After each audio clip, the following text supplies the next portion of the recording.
Nung pumunta ako sa libingan ng mga bayani at bigla ko nabasa ang nakalagay sa puntod ng aking ama. Umayos ka. Nakaayos naman ako Ang pangit ng ilong mo. Napaka-peke mo talaga. Ilong pa lang ang peke na. Napaka-fake ng propaganda mo. Hindi ka ako pwede mo ko, matutusok ako!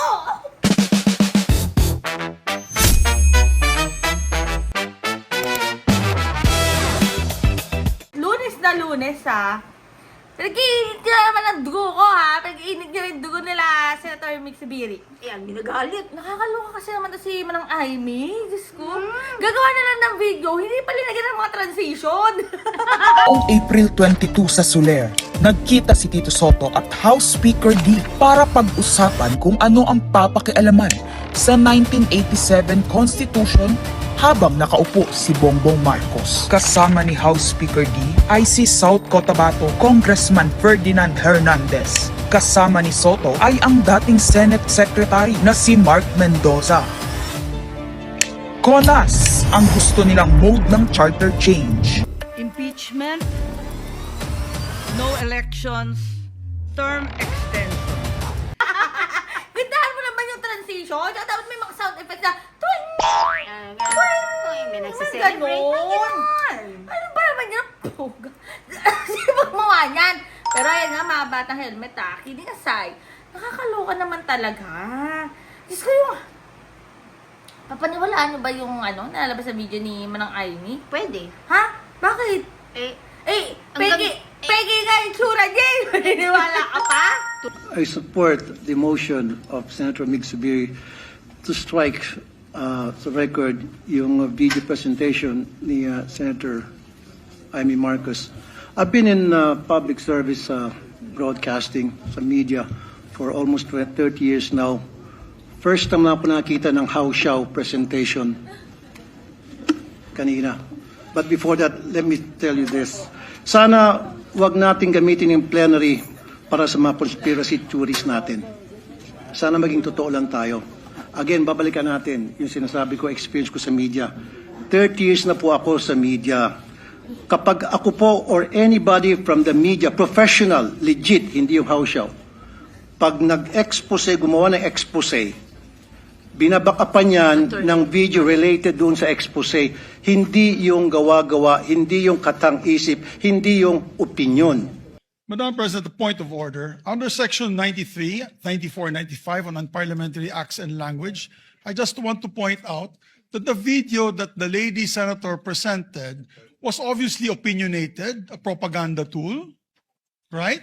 It's should be stricken off the record, Madam President.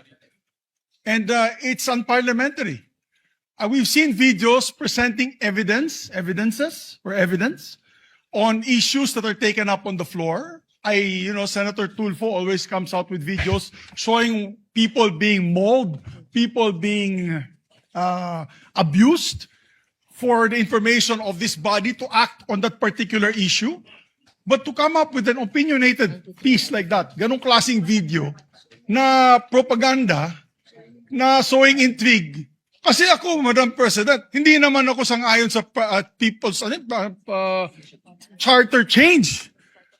I was the first one in this institution who fought that kind of move with the PI. And all of us together, kaming lahat, for the first time in the history of the Senate, 24 senators tumayo dyan at pinasapo natin yung Contra People's Initiative, na fake People's Initiative. Na talagang kinall out natin yung lahat ng grupo ng tumutulak noon, from the Speaker and even Malacanang, kinalaban natin. Kaya wala kami kinalaman dyan. Bakit sinama kami dyan sa propaganda na yan? Na dahil kami, Duwag 11? Ano ba yan? Bulaga 11? At grade 13? That should not be shown here. Because what will stop us now, Madam President, for that lady senator, that we come up also with a propaganda video here, papalabas din namin, yung mga sala nila. Oo, kung ano-ano, hindi naman kami ganyan. No? To gain traction. Ano naman? Di naman peke itsura niya. Okay lang naman yung botox. Ha? Okay naman yung ilong. Pero ng taong bayan niya, mga pinagbobotox. Ay, pero ayan nga, mga kabatang helmet. Diyos ko, no? Ano, at saka may mga katagapang Bulaga 11, grade 13. Kailan naman naging grade ang 13? Ay. Eh, di ba nga sa mga elevators, sa building, sa hotel, sa motel, sa room number, wala kang 13 eh. Iniiwasan nga yung 13. Oo nga. Kasi, Pero- Hudas ang 13. Aray ko May naman. Hudas. O, Hudas ba yun? Yung Oo. 13? Yung pang 13, yan ang Hudas Barabas. Eh, di ba lucky 13 nga? Kailan lang yung laki ng 13? Sumagay. Oh. Di ba? Oh, sige nga, ikaw. Kaya kami Ah. Friday the 13 eh, di ba? Di ba? Takot Oh. nga lahat. Oh, sabagay, bagay sa kanya. Ano ba? Parang troll na troll ang datingan ng Bulagan. Bulagan. Kaya nga, ay.